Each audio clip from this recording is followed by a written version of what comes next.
الحمدللہ وکفا وسلام علی عبادہ الذین اصطفیٰ اما بعد فاعوذ باللہ من الشیطان الرجیم بسم اللہ الرحمن الرحیم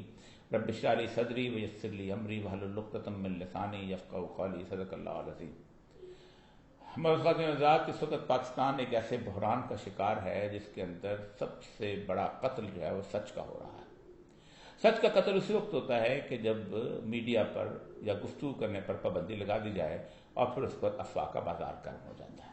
پھر جو لوگ بھی میڈیا کے اوپر بیٹھے ہوتے ہیں ان کی بات جو ہے وہ لوگوں تک پہنچتی ہے، لیکن ان کو شاید ان کا اندازہ نہیں ہے کہ لوگ اس پر بالکل یقین نہیں کرتے۔ اس لیے یقین نہیں کرتے کہ لوگوں کو اندازہ ہوتا ہے کہ حکمران جو ہیں اگر واقعی سچ بول رہے ہوتے تو کبھی بھی میڈیا کا بائیکاٹ نہ کرتے۔ تاریخ اس بات پر شاہد ہے کہ جب کبھی لوگ حکمرانوں سے نفرت کرنے لگتے ہیں اور ان کے خلاف ایک جمع غفیر اکٹھا ہونے لگتا ہے تو پھر حکمران کیسی بھی بات کریں لوگ ان پر یقین نہیں کرتے۔ شاہ ایران نے ایک زمانے میں جب اس کے خلاف بہت بڑی تحریک چل رہی تھی تو اس زمانے میں اہواز نے ایک سینما گھر کو آگ لگا دی تھی تاکہ لوگوں کو متنفر کیا جائے کہ یہ لوگ جو ہیں یہ موومنٹ چلانے والے، انقلاب لانے والے انہوں نے لگایا ہے۔ تو لوگوں نے پہلے ہی دن سے یقین نہیں کیا تھا، جب کہانی سامنے آئی تو لوگ کو پتہ چلا کہ شاہ ایران واقعی جھوٹ بول رہا تھا۔ میں تھوڑی سی تفصیل ذرا سی اس میں بتانا چاہتا ہوں کہ اس موجودہ بحران کا اصل ذمہ دار کون ہے اور یہ کب سے اور کہاں سے شروع ہو رہا ہے۔ پہلی بات تو یہ ہے کہ توہین رسالت جو ہے یہ ایسا موضوع ہے کہ جس کو انگریز نے بھی اپنے زمانے میں چھیڑنے کی جرأت نہیں کی تھی۔ 3-4 واقعات ایسے ہیں جن سے غازی علم الدین کا واقعہ سب سے اہم واقعہ ہے۔ اس میں راجپال ایک پبلشر تھا جس نے ایک کتاب چھاپی تھی نعوذ باللہ رنگیلا رسول کے نام سے، اور اس پبلشر کو غازی علم الدین نے قتل کیا تھا، جس پر غازی علم الدین کا مقدمہ قائد اعظم محمد علی جناح رحمۃ اللہ علیہ نے لڑا تھا اور ان کو پھانسی دے دی گئی تھی۔ اور میاں والی میں لوگوں کے ڈر سے، انگریز اس بات کو جانتا تھا کہ لوگوں کا ڈر اور خوف کیسا ہے اور لوگوں کی حرمت رسول کے ساتھ وابستگی کیسی ہے، خاموشی سے انہوں نے اسے میاں والی جیل میں غازی صاحب کو دفن کر دیا۔ علامہ اقبال خود گئے تھے اور انہوں نے کہا تھا کہ میں ذمہ داری لیتا ہوں کہ یہاں پر لاہور میں پتہ بھی نہیں ہلے گا، ہم غازی علم الدین شہید کو یہاں لا کر باعزت طریقے سے دفن کرنا چاہتے ہیں۔ 1 ماہ کے بعد ان کا جسد خاکی یہاں لایا گیا۔ لاہور شہر میں بہت بڑا جنازہ پڑھا اور اقبال جو تھے ان کو قبر میں اتارنے کے بعد کھڑے ہوئے، اور اس دن سے اقبال کا وہ فقرہ زبان زد عام ہے کہ ہم پوری زندگی اسلام کا پرچم بلند کرتے رہے لیکن ترکھانوں کا بیٹا بازی لے گیا۔ اب ہر وہ شخص جو کہ گناہوں میں لتھڑا ہوا ہے، جس کو اپنی عاقبت کی پرواہ نہیں کی جس نے کبھی، وہ سید الانبیاء صلی اللہ علیہ وسلم کی شفاعت کا طلبگار ضرور ہوتا ہے،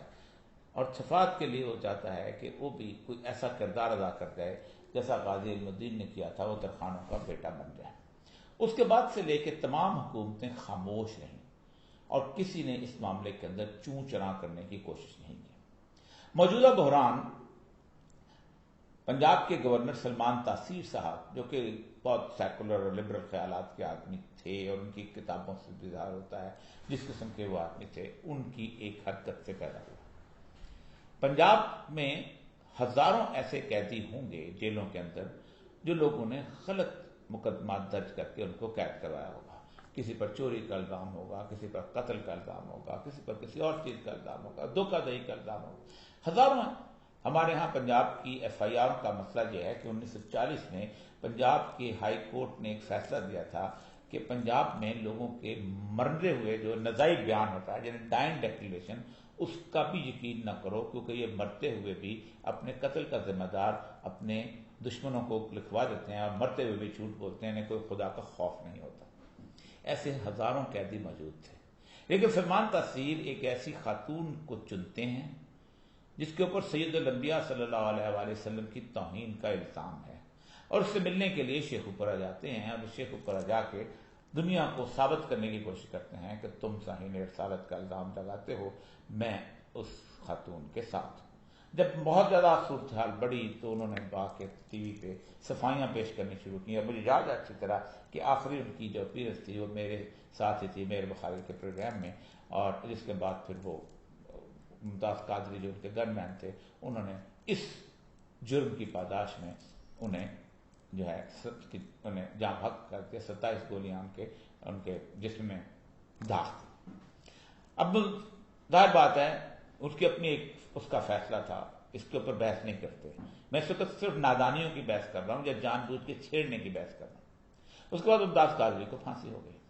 پاکستان گزشتہ تقریباً 20 سال سے ایک کیس پیش کر رہا ہے کہ ہمیں یورپی یونین جو ہے وہ پھانسی نہیں دینے دیتی، اور اسد زرداری کے زمانے سے لے کے اس وقت تک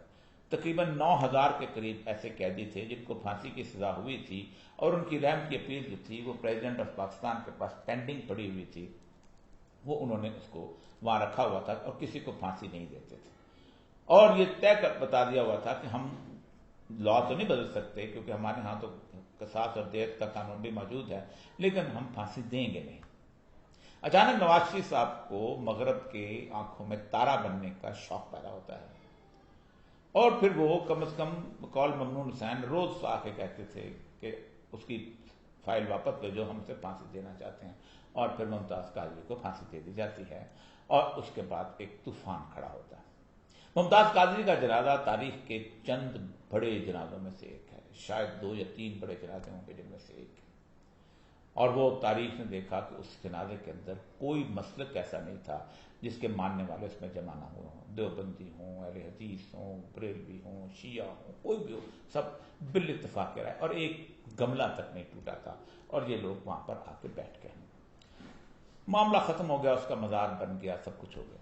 اس کے باوجود ایک جج صاحب کو کھجلی ہوتی ہے، اور وہ 48 کیس جو تھے اس وقت چل رہے تھے پورے ملک کے اندر توہین رسالت کے، جو ایسے ایسے چلائے جا رہے تھے تاکہ معاملہ جو ہے اس کو دیکھا جائے، تاکہ اگر ہم خدا نخواستہ کوئی ایسی غلط فیصلہ کر لیں یا صحیح فیصلہ اچھی طرح سے کر لیں تو یورپ کی ناراضگی کیوں رہے۔ آسیہ مسیح کا کیس اٹھایا جاتا ہے، خاص طور پہ لگوایا جاتا ہے۔ یہ وہ آسیہ مسیح ہے جس کے بارے میں کئی سال تک فرانس کے مین میٹروپولیٹن میں اس کی پوسٹر کی تصویریں لگی ہوئی تھی۔ 2 دفعہ میں فرانس گیا تھا، وہاں آسیہ مسیح کی تصویریں لگی ہوئی تھی، اور خاص طور پہ پاکستان کو ملائم کیا جاتا تھا، یعنی انہیں پاکستان میں کوئی اور مجرم نہیں نظر آتا تھا، صرف ایک مجرم نظر آتی تھی جس نے سید الانبیاء صلی اللہ علیہ وسلم کی توہین کا الزام تھا۔ اس کا کیس نکالا جاتا ہے، باقی لوگوں کو چھوڑ دیا جاتا ہے، باقی کیس کو پیچھے کر دیا، اور پھر پتہ نہیں کس کو خوش کرنے کے لیے اس کا کیس کا مقدمہ جو ہے اس کا فیصلہ کر دیا جاتا ہے، اور فیصلہ کرنے کے بعد پھر ایک انتظام کیا جاتا ہے اس کو کیسے۔ اس پہ ایک ظاہر بات ہے کہ وہ لوگ جو کہ سمجھتے تھے کہ ایک فیصلہ غلط ہوا ہے وہ اس کے خلاف کھڑے ہوتے ہیں، لیکن بہرحال کسی نہ کسی حد تک یہ معاملہ بھی کچھ اسلوبی سے یا جیسے بھی طے ہو جاتا ہے اس تک میں واپس ہو جاتا ہے۔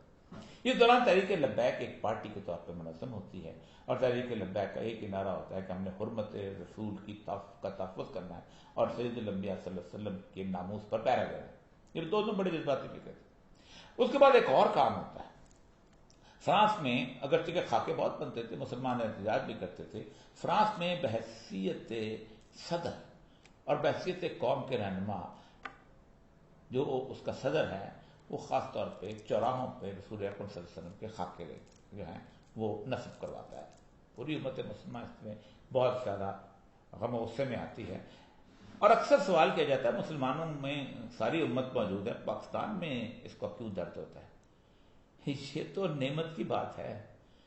کہ پاکستان کے اندر ہی وہ مسلمان ہیں جو رسول اکرم سے محبت کرتے ہیں، پاکستان کے اندر ہی مسلمان ہیں جنہیں اس بات کا دکھ ہوتا ہے۔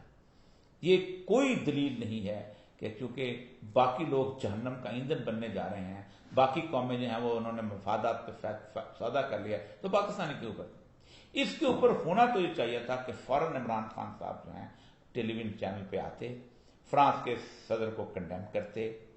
اور اس کے ساتھ ساتھ کہتے کہ ہٹایا جائے، اگرچہ کہ وہ کہتے ہیں کہ بہت ساری ہمیں تقریر کرتے ہیں لیکن نہیں، اور فرانس کے سفیر کو کم از کم پرسانہ نام گراٹا قرار دیتے، جو کہ ہم روز کرتے رہتے ہیں انڈیا کے سفیر کے ساتھ، اس کو بلاتے ہیں، اس کو دھمکی دیتے ہیں، اس کو سب کچھ کرتے ہیں۔ یہ معاملہ چلتا چلتا چلتا چلتا جو ہے یہ اس کے جلوس نکلنے شروع ہوئے، سب کچھ ہوئے، فرانس کے سفیر کے اوپر معاملات ہوئے، آخر یہ طے پایا کہ ایک قرارداد پیش ہوگی، اور اس قرارداد کے تحت اس کو سفیر کے قومی اسمبلی سے منظوری لے کے اس کو واپس بھیج دیا جائے گا۔ یہ معاہدہ حکومت کا تھا۔ اس کے بعد ہوا یہ کہ جب یہ قرارداد پیش نہیں ہو رہی تھی تو اس دوران حالات بگڑنے شروع ہوئے، اور حالات ابھی تک بگڑے نہیں تھے کہ سعد رضوی کو گرفتار کر لیا گیا۔ اس سے پہلے مذاکرات چل رہے تھے، میرے ساتھ بھی رابطہ کیا گیا کہ ان سے بات کر کے اس کا متن جو ہے وہ ٹھیک کر لو۔ میں نے سعد رضوی صاحب سے ملاقات کے لیے ایک دفعہ ان کو بلانے کی کوشش کی، وہ میرے گھر آ رہے تھے کہ رستے میں ان کو گرفتار کر لیا گیا۔ اس گرفتاری کے بعد ہنگامے شروع ہوئے، اور ہنگامے شروع ہونے کے فوراً بعد جو ہے وہ تحریک لبیک پر پابندی لگا دی گئی۔ یہ پابندی ایسی ہے کہ جس کے بعد آپ کے پاس ثبوت نہیں تھے، ورنہ آپ فوراً سپریم کورٹ چلے جاتے اور پھر سپریم کورٹ جانے کے بعد الیکشن کمیشن چلے جاتے، کیونکہ تحریک لبیک نام کے کوئی سلیپر سیل تھے، نہ انہوں نے کوئی دہشت گردی کا حصہ لیا ہوا تھا، نہ اس میں کسی اور طرح کی ایسی کیفیت تھی کہ جس میں آپ کہیں کہ وہ لوگ جو تھے اسکولوں میں بم دھماکے کرتے تھے۔ موب کی سائیکالوجی ہر پارٹی کے کھاتے میں موجود ہے۔ اگر دیکھا جائے تو خود عمران خان صاحب کی پارٹی جو ہے اس کو پابندی لگ سکتی ہے کہ جس طرح انہوں نے 126 دن وہاں پر ادھم مچایا، پاکستان ٹیلی ویژن پہ قبضہ کیا، پولیس والوں کو مارا، بڑی تھانے سے جا کے اپنے بندے لے کے آ گئے،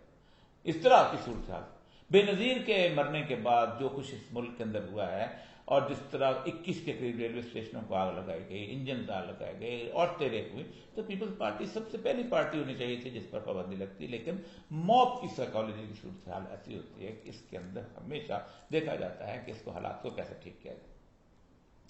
آخری صورتحال یہ تھی کہ ان کا سعد رضوی کے احتجاج پر گرفتاری پر احتجاج شروع ہوا۔ سعد رضوی کی گرفتاری کے احتجاج کی صورتحال کو بھی میں مزید میں واضح کر دوں کہ اس دوران عمران خان صاحب نے مجھ سے رابطہ کیا اعجاز چودھری صاحب کے ذریعے سے، اور اعجاز چودھری صاحب نے بھی رابطہ کیا عمران خان کے ذریعے سے، جو بھی تھا کہ اس معاملے کو کس نتیجے سے حل کیا جائے۔ میں اپنے طور پر کوشش کرتا رہا، لیکن ظاہر بات ہے میری اتنی وسائل اس طرح کے تو نہیں تھے، بمشکل تمام میں نے 2 دفعہ سعد رضوی صاحب سے ملاقات بھی کی تاکہ کہیں ان کے حوالے سے معاملہ حل ہو گیا، لیکن نہیں ہو سکا۔ نہ میں بات کر سکا، ظاہر بات ہے اس طرح تو باتیں نہیں ہوتی، نہ میرے پاس کوئی مینڈیٹ تھا، نہ اختیار تھا، دونوں طرف سے کوئی اختیار نہیں تھا۔ لیکن جب حالات بگڑنے شروع ہوئے تو دونوں طرف سے، تحریک لبیک کی طرف سے خاص طور پہ مجھے مکمل اختیار دیا گیا کہ آپ یہ بات کریں، اور یہاں سے بھی کہا گیا کہ آپ اس مارچ کو رکوانے کی کوشش کریں، اور میں 21 تاریخ کی جمعرات کو 9 بجے کے بعد وہاں پہنچا، اور میں نے شورا کے لوگوں سے مذاکرات شروع کیے، اور ان سے بات کی تو انہوں نے کہا کہ بنیادی طور پر فرانس کے سفیر کا معاملہ تو اصل میں خادم سینڈل صاحب رحمۃ اللہ علیہ حل کر چکے ہوئے ہیں، اور وہ بتا گئے ہیں اب حکومت کی ذمہ داری ہے۔ آخرت میں بھی عمران خان جواب دہ ہوگا، ہم جواب دہ نہیں ہوں گے، کہ اس نے ایک وعدہ کیا تھا کہ ہم اسمبلی میں قرارداد پیش کریں گے، ہمارے لیے وما علینا الا البلاغ والی بات ہو چکی۔ اب یہ ہے کہ سعد رضوی صاحب کو رہا کیا جائے، اور وہ ایک حکومت نے احسان نہیں کرنا تھا، سپریم کورٹ اس کے بارے میں فیصلہ کر چکی تھی کہ اس کو رہا کرو، لیکن یہ پس پیش سے کام لیتے تھے۔ اور دوسرا یہ تھا کہ تمام قیدیوں کو رہا کر کے شیڈول 4 ختم کر دیا جائے۔ دوسری چیز ان کی یہ تھی کہ ہمارے خلاف یہ جو پابندی لگائی گئی ہے، اس پابندی کو جو ہے اس کو ختم کیا جائے، اور تیسرا مطالبہ تھا کہ ہمارے کیسز ختم کیا جائے۔ میں نے 2 مطالبوں کے بارے میں کہا کہ میں وہاں آرگو کر لوں گا، لیکن تیسرے مطالبے کے بارے میں ہم بات نہیں کر پائیں گے۔ اس کی بنیادی وجہ یہ ہے کہ کیسز جو ہیں ان میں عدالتیں آ جاتی ہیں، ایف آئی آریں آ جاتی ہیں، چلان آ جاتے ہیں، لمبا پروسیس ہوتا ہے، وہ آہستہ آہستہ پروسیس آف لا میں ہو جائے گا۔ اور ویسے بھی بلوے کے کیسز جو ہیں وہ آج تک، میں تو بیسیکلی اب اس ہائی کورٹ کا لائر بھی ہوں، عمر گزری ہے، ان سارے کام وہ ثابت ہوا نہیں کرتے، تو آپ اس پہ اطمینان رکھیں۔ میں وہاں سے اٹھا، اعجاز چودھری صاحب جو تھے وہ اس وقت جیل روڈ میں ایک جلسے پہ اپنے دفتر میں خطاب کر رہے تھے، وہ ان کو باہر بلایا، گاڑی میں بٹھائے، میری گاڑی میں بیٹھ کے انہوں نے ان دونوں چیزوں کو عمران خان صاحب کے کو میسج کر دیا، اور جواب کا انتظار کرنے لگے۔ میں گھر آیا تو گھر آنے کے بعد محمود الرشید صاحب کا فون آیا کہ ہم ایک جگہ پہ بیٹھے ہوئے ہیں اور آپ یہاں پر آ جائیں، میرے ساتھ راجہ بشارت میں۔ تو میں نے کہا تھا کہ میں نے عمران خان صاحب کو یہ بتا دیا، تو ایسا کوئی مسئلہ رہ نہیں گیا کہ وہ کہتے ہیں اگر ہماری مذاکرات شروع ہو جائیں ہمیں بتا دیں تو ہم کل اس کو پوسٹ پون کر دیں گے، یعنی ملتوی کر دیں گے۔ اگلے دن صبح عمران خان صاحب لاہور آئے، اور پھر ان کو جس طرح کی بریفنگ دی گئی اور جس طرح ان کو کہا گیا کہ ہم روکیں گے، ہم ٹیک لیں گے، ہم یہ کر لیں گے، جو کچھ کہا گیا، میں پوری کہانی کو بھی جانتا ہوں کیونکہ میں خود اس نظام کا حصہ رہا ہوں، مجھے بہت آسانی سے چیزوں کا پتہ چل جاتا ہے۔ اور جس طرح ان کو ایک پھونک دی گئی کہ بس کوئی مسئلہ ہی نہیں ہے، آپ ریٹ آف گورنمنٹ قائم کریں تو آپ کا کمال ہو جائے گا، تو اس کے بعد انہوں نے میری کوئی نہیں سنی۔ میں ان کو تحریک لبیک والے بار بار مجھے فون کرتے رہے اور میں کوشش کرتا رہا کہ کوئی راستہ نکلے. میں نے یہاں تک کہا کہ اور کہ انہوں نے مجھے کہا اور میں نے پھر سلام آگے دیا کہ آپ ایک کمیٹی کا اعلان کر دیں اور یہ بتا دیں کہ شام کو اور رات کو یا کل کب ہم مل رہے ہیں اور پبلکلی اناؤنس ہو جائے. بے شک وزیر اعلیٰ کر دے یا وزیر اعظم کر دے اور پھر ہم لوگوں سے کہہ دیں کہ آپ اپنے گھروں کو چلے جائیں. جمعے سے جانے سے پہلے آخری دفعہ ان سے میری بات ہوئی اور پھر اس کے بعد وہ جمعے کو چلے گئے اور پھر مارچ شروع ہو گیا. جن لوگوں نے عمران خان صاحب کو ایک نقشہ کھینچ کے دیکھا بتایا تھا بیٹا کہ ہم تو ان کو ملتان روڈ سے نہیں نکلنے دیں گے, یہ تو چبرجی نہیں پہنچ سکتے, یہ تو کسی اور طرف جانے کا آپ سوچ نہیں سکتے, ہم طاقت پوری یہ وہ فلاپ. لیکن جیسے ہی وہ شجارہ پہنچے تو ان کے ہاتھ پاؤں پھول گئے. ہاتھ پاؤں جب پھولے ہیں تو پھر یہ سارے کے سارے اڑ کے لاہور پہنچے. سعد رضوی صاحب کو نکالا, اس کے ساتھ باقی 5 شورا کے ممبروں کو نکالا, 3 جو یہاں سے لوگ نامنیٹ ہوئے تھے جو انہوں نے مجھے کہا تھا کہ ہم میرے طرف سے 3 یہ نامنیٹ ہوئے ان کو نکالا. تقریباً 12 لوگوں نے جا کے وہاں مذاکرات شروع کیے اور پھر اس کے بعد گورنمنٹ جو ہے انہوں نے تقریباً 300 بقول شیخ رشید کے ہم نے 300 لوگ ان کے رہا کر دیے. ان سے کہا کہ کاموں کی میں آپ جا کے ایک سائڈ پہ راستہ روکیں اور ایک سائڈ پہ وہ انہیں راستہ چھوڑ دیا اور باقی ٹریفک چلنے لگے. آپ سوچ سکتے ہیں مریض کے بھی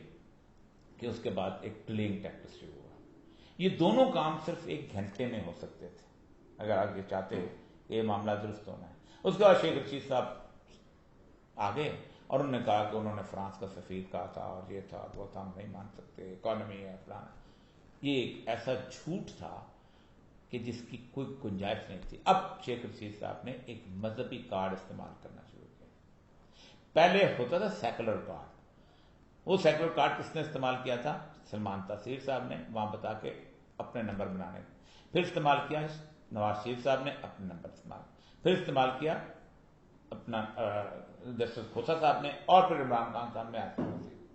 لیکن عمران خان صاحب نے یہی مذہبی کارڈ ایک اور جگہ استعمال کیا تھا کہ جب ختم نبوت والا معاملہ ہوا تھا تو وہ جا کے اسی تحریک لبیک کے دھرنے میں جا کے بیٹھے تھے اور پھر انہوں نے اس کو الیکشن کمپین کا حصہ بنایا تھا. اور آپ کو یاد ہوگا کہ حسن اقبال جیسا بندہ تھا, جدوزار ماں کا بیٹا, اس کو بھی گولی لگی تھی اور لوگ ان کی باتیں سن نہیں رہے تھے.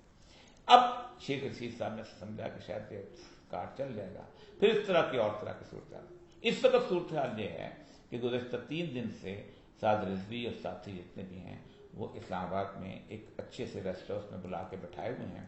اور حکومت کی طرف سے 1 منٹ کے لیے بھی کوئی مذاکرات نہیں ہو سکے, نہ شروع کیے جا سکے ہیں, نہ کوئی سنجیدگی کا عالم. پورے راستے میں جس طرح رکاوٹیں کھڑی کی گئی ہیں اور سب کچھ ہوا ہے, اس سے ایک خوفناک صورتحال پیدا ہو رہی ہے. جامعہ حفصہ کی بات سب کو پتا ہے, لیکن جامعہ حفصہ میں صرف ایک مولانا عبدالعزیز عبدالرشید قاضی تھے, باقی سب لوگ جو تھے ان کے ساتھ نہیں تھے. خود دیوبند مقتدہ فکر کے لوگ پیچھے ہٹکے تھے اور ان کو تنہا کر کے مار دیا گیا تھا. ایک بات یاد رکھیے, تحریک لبیک کے ساتھ علماء بھی نہیں ہیں اور پیر بھی نہیں ہیں. پیر اپنی گدی نشینیں بچانے میں لگے ہوئے تھے, علماء اپنی مسجدیں بچانے میں لگے ہوئے تھے, اور چند بریلوی علماء ہیں, عزت دار لوگ ہیں جو ان کے ساتھ ہیں اور وہ غیرت مند لوگ ان کے ساتھ چلتے ہیں. کوئی اور ساتھ نہیں ہے. ان کے ساتھ وہ لوگ ہیں جو ترکھانوں کا بیٹا بننا چاہتے ہیں. ایسے کراؤڈ کو کوئی کنٹرول نہیں کر سکتا ہوتا. ایک بات, دوسری تیسری بات یاد رکھیں, وزیرستان ہو یا سوات, اس کے آپریشن میں آپ نے سوات میں عام آدمی کو نکال دیا تھا اور پھر آپریشن کیا تھا اور لوگوں کو اندازہ ہو گیا تھا کہ کیا صورتحال. آپ جو بھی بتاتے لوگ اس پہ مان لیتے. وزیرستان میں بھی آپ نے لوگوں کو نکال دیا تھا, لیکن آپ لاہور سے اسلام آباد کے راستے تک کتنے لوگوں کو نکالیں؟ کاموں کی میں جس طرح ان کا استقبال ہوا ہے پھول چاول, اس میں آپ جھوٹ نہیں بول سکتے کہ پولیس کو کس نے مارا یا پولیس کو کس نے مارا. لوگ آنکھوں دیکھا حال جو ہے وہ جی ٹی روڈ کے کناروں پر لاکھوں لوگوں کے گھر ہیں, دکانیں ہیں, وہ دیکھ رہے ہوں گے. ایسی صورتحال میں آپ نے ایک ایسے سینیریو کی طرف, ایک ایسے منظرنامے کی طرف اپنے آپ کو لے کے جا رہے ہیں جہاں سوائے تباہی کے اور کچھ نہیں ملتا. 21 تاریخ کو یہ دھرنا ختم ہو رہا تھا, یہ مارچ ملتوی ہو رہا تھا, اور میں پوری ذمہ داری سے آج کہتا ہوں کہ ہو رہا تھا. اس کو آگ کس نے لگائی, اس کو طاقت کا نشہ کس کو چڑھا ہوا ہے, کون ہے جو ایک دفعہ پھر ایک سیکولر کارڈ کھیلنا چاہتا ہے. لیکن عمران خان صاحب, میں آخری بات کرتا ہوں آپ سے, میں نے کالم میں بھی آج لکھا ہے کہ اگر یہ تحریک دبا دی گئی طاقت سے تو صرف 1 سال بعد الیکشن ہے. الیکشن میں کوئی انتظامیہ کسی کو تحفظ دینے کے لیے کھڑی نہیں ہوتی. آپ کے ممبران اسمبلی اور آپ خود اس قابل نہیں رہیں گے کہ کھل کر الیکشن کمپین چلا سکے. میں اس قوم کے مزاج کو جانتا ہوں اور یہ قوم آپ سے اب کوئی زیادہ محبت بھی نہیں کرتی کیونکہ اس 3 سالوں میں آپ نے اس قوم کو جو کچھ دیا ہے اور جو آپ نے ان کو خواب دکھائے تھے ان میں بہت فرق تھا. اس لیے آپ کا وہ خواب اور آپ کا وہ بت